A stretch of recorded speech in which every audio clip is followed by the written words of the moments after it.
WhatsApp guys, how are you all. आज मैं आपके साथ अनदर व्लॉग शेयर करने वाली हूँ जिसमें मैं आपके साथ शेयर करूंगी कि मेरा पूरा दिन किस तरीके से होता है, क्या क्या काम रहता है। बेसिकली जो सिंपल सा काम होता है घर का, वही सब कुछ आज मैं आपके साथ शेयर करने वाली हूँ। सो वीडियो को अंत तक जरूर देखना। और अगर आपको मेरा ये वाला कंटेंट अच्छा लगता है तो आप मुझे कमेंट के थ्रू बता सकते हो, क्योंकि मैं मेरा ब्यूटी कंटेंट है वो बिल्कुल भी नहीं छोड़ने वाली। वो भी मैं आपके साथ शेयर करती रहूंगी, ये वाले व्लॉग्स भी मैं आपके साथ शेयर करती रहूंगी। तो मुझे ऐसा लगता है कि मैं आपके साथ सब कुछ शेयर करूँ तो आपको भी अच्छा लगेगा। सिर्फ मेकअप स्किन केयर देखने में आजकल किसी को इंटरेस्ट नहीं है। सो वो भी मैं शेयर करूंगी, व्लॉग्स भी शेयर करूंगी। तो आपको जो भी पसंद आता है आप अपने हिसाब से चूज करके देख सकते हो। सो वीडियो को एंड तक जरूर देखना, और साथ में आपको मेरे वीडियो में क्या अच्छा लगता है वो भी आप मुझे कमेंट के थ्रू बता सकते हो। जैसे कि आप सबको पता है, हमने मूविंग की है, शिफ्टिंग की है घर की। सो यहाँ पे मैं मेरा पूरा मेकअप का सामान अच्छे से सब कुछ क्लियर कर रही थी।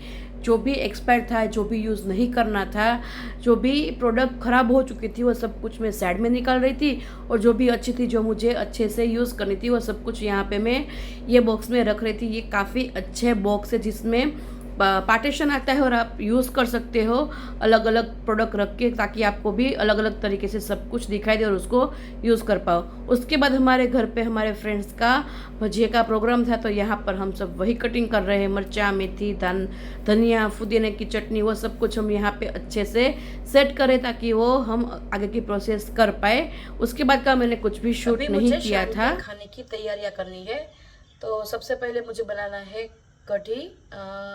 उसके बाद मैं बनाऊंगी खिचड़ी और रोटी। लेकिन कढ़ी के लिए मुझे छाछ चाहिए, और उसके लिए मुझे सबसे पहले मक्खन निकालना पड़ेगा, क्योंकि मैंने वो भी जमा के रखा है। सो मक्खन में हम अच्छे से ब्लेंडर घुमा के, मतलब मलाई में अच्छे से ब्लेंडर घुमाएंगे, मक्खन निकलेगा, उसमें से छाछ अलग होगी और उसकी हम कढ़ी बनाएंगे। तो बहुत लंबा प्रोसेस है। तो सबसे पहले मक्खन वाली, मलाई वाली पतरी निकाल लेते हैं। मैं ना हमेशा क्या करती हूँ, जब भी घर पे दूध आता है ना, तो उसको अच्छे से गर्म करके ठंडा होता है, फिर उसको हम फ्रिज में रखते हैं, फिर अगले दिन उसको यूज़ करते हैं। तो उसके ऊपर अच्छी खासी मोटी मलाई की परत हो जाती है। तो उसको हम एक पतीले में इकट्ठा करते हैं और फिर उसमें दही डाल के उसको अच्छे से फेंट लेते हैं। फिर एक दिन बाद उसको हम थोड़ा सा उसके अंदर पानी डालेंगे, और फिर इस तरीके से अगर हम ब्लेंडर घुमाएंगे ना, तो उसमें से जो हमारा मक्खन है वो सेपरेट हो जाएगा, और उसके बाद उसमें से हमारी छाछ भी अच्छे से निकल सकती है। तो वो छाछ आप पी सकते हो, कढ़ी बना सकते हो, और अगर आप ढोकला बनाने वाले हो, हांडवा बनाने वाले हो, तो उसमें भी ये छाछ को आप यूज़ कर सकते हो, क्योंकि इससे वहाँ पे फॉर्मिंग अच्छी होगी। वैसे आप किस तरीके से घी निकालते हो, घर पे निकालना पसंद करते हो कि नहीं, आप मुझे कमेंट के थ्रू बताना। इस तरीके से काफ़ी देर तक हम ब्लेंडर को अच्छे से घुमाएंगे, और फिर हमारा जो आपको दिखाई दे रहा है यहाँ पर मक्खन अच्छे से इजीली सेपरेट हो जाता है। आप घर पे निकालते हो या फिर रेडी टू ईट वाला खाते हो, आप मुझे कमेंट के थ्रू डेफिनेटली बताइए।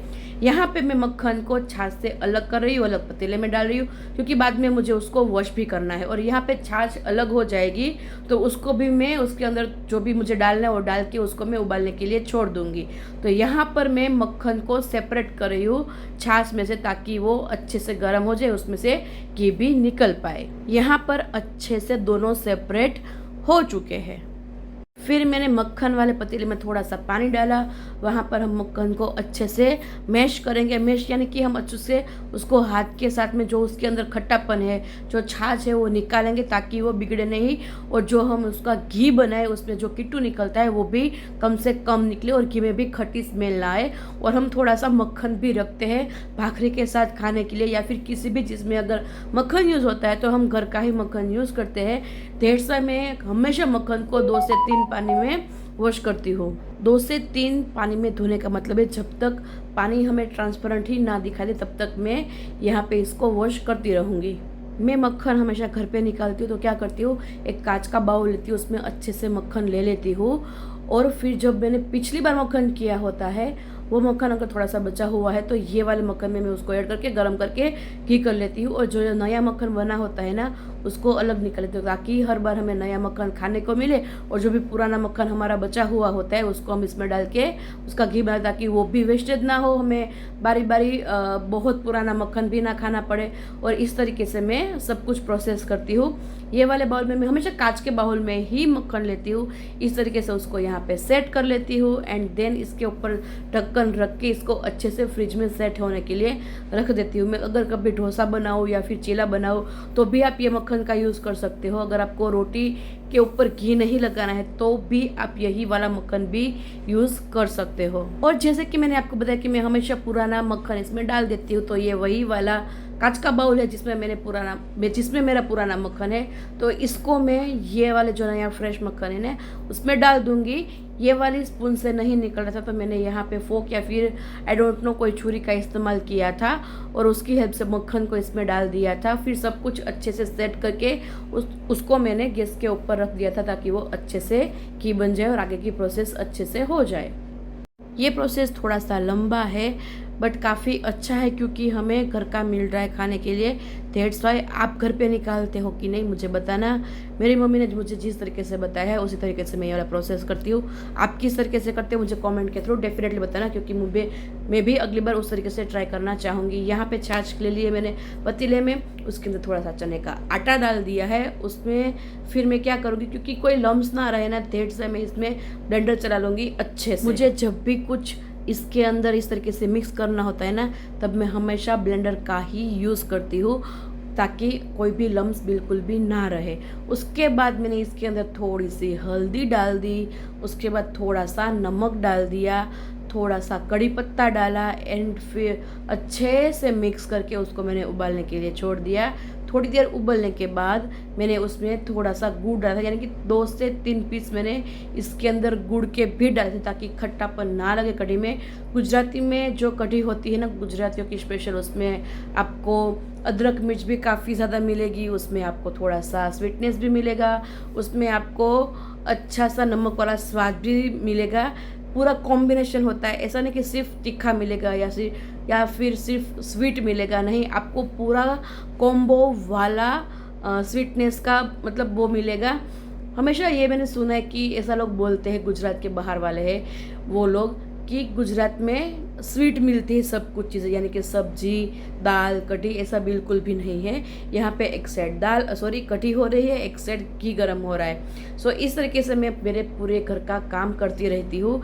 यहाँ पे मुझे खिचड़ी बनानी है तो मैं मिक्स कर रही हूँ। मैंने पहले ऐसा सोचा था कि मैं कढ़ी बनाऊंगी, खिचड़ी बनाऊंगी एंड रोटी बनाऊंगी। ये वाले चावल मैं खिचड़ी बनाने के लिए यूज़ करती हूँ। फिर बहुत ज़्यादा गर्मी थी और मैंने राज को फ़ोन किया तो उसने बोला सिर्फ कढ़ी खिचड़ी चलेगा, तो मैंने सोचा अभी रोटी का प्रोग्राम स्किप कर देते। तो यहाँ पे प्रोग्राम चेंज हो चुका था। मैंने चावल निकाल लिए मेरे हिसाब से, उसमें जो भी हम मीठे पारे रखते हैं या फिर जो ये दवाइयाँ रखते ताकि उसके अंदर कोई भी कीटाणु ना हो, तो उसको मैंने अच्छे से निकाल लिया। उसके बाद इसमें हम ऐड करेंगे मूंग की दाल, जो मेरी मदर इन लॉ घर पे ही बनाती है। वो काफ़ी अच्छे से वो सब कुछ बनाती है और मुझे घर का सब कुछ बना हुआ यूज़ करना काफ़ी अच्छा लगता है। हमारी खिचड़ी में हमेशा चावल से मूंग की दाल ज़्यादा रहती है। यहाँ पे मैं जो मिक्स कर रही हूँ ना वो पूरे एक दिन के लिए नहीं है, इससे मेरे हिसाब से 2 टाइम की खिचड़ी इजीली बन सकती है। यहाँ पे चावल को और मूंग की दाल को मैंने एक बाउल में निकाल लिया। उसके बाद मैंने अच्छे से सब कुछ मिक्स कर लिया।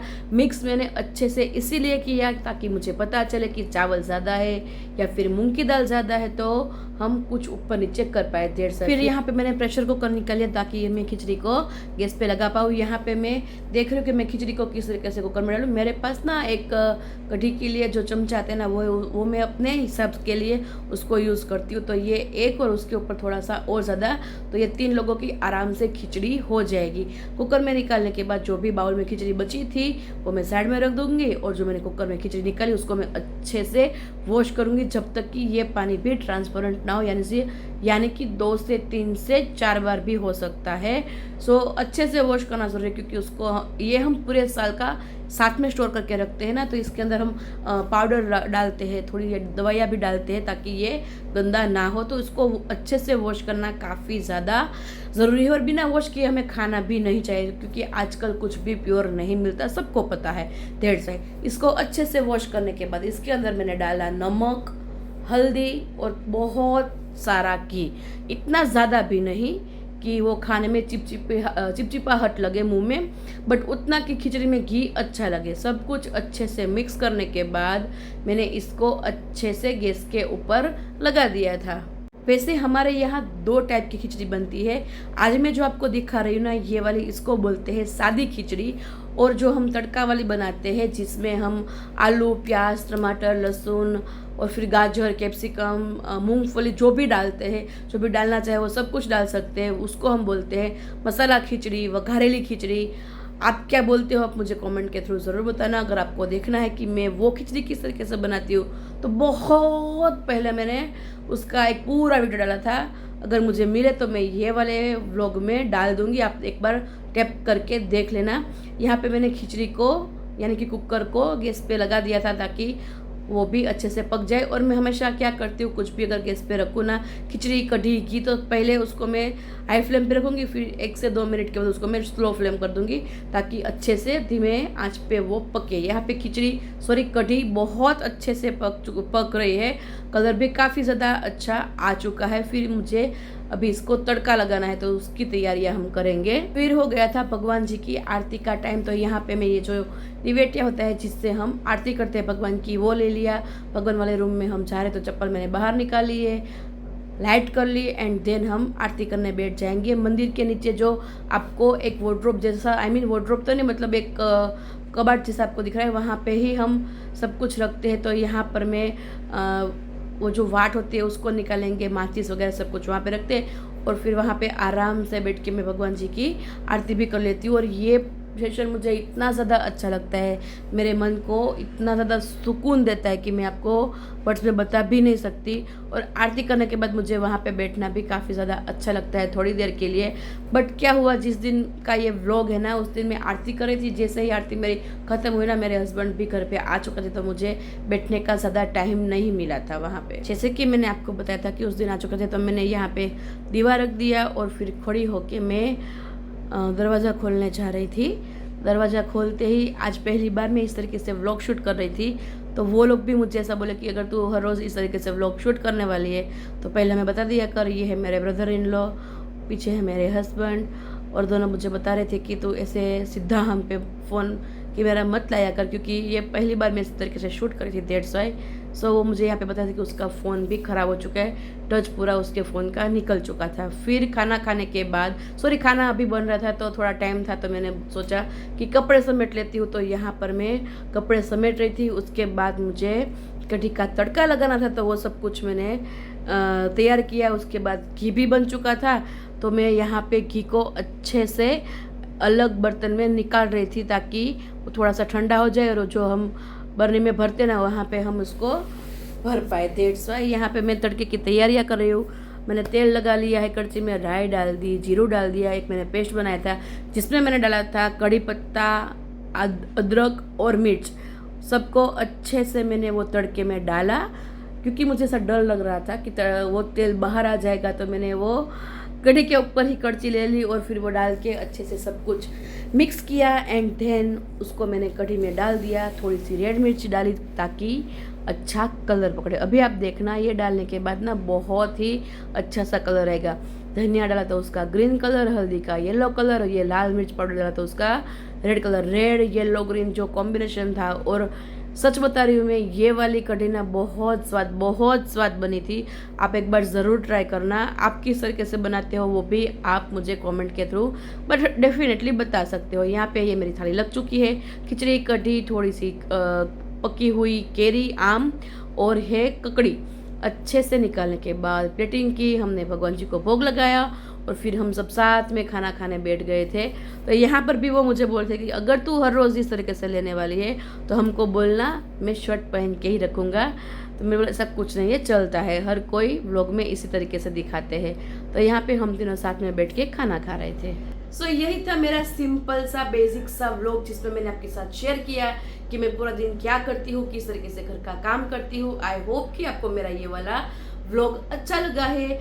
आप मुझे कमेंट करके बताएं कि आपको पूरे व्लॉग में कौन सा पार्ट अच्छा लगा। अगर वीडियो अच्छा लगा है तो लाइक करना है, शेयर करना है जिनको व्लॉग देखना अच्छा लगता है अपनी फैमिली में और फ्रेंड सर्कल में।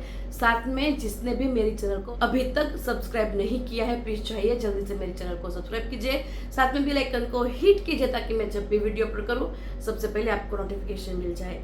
मिलते हैं बहुत ही जल्द मेरे अगले वीडियो में, तब तक के लिए बाय बाय।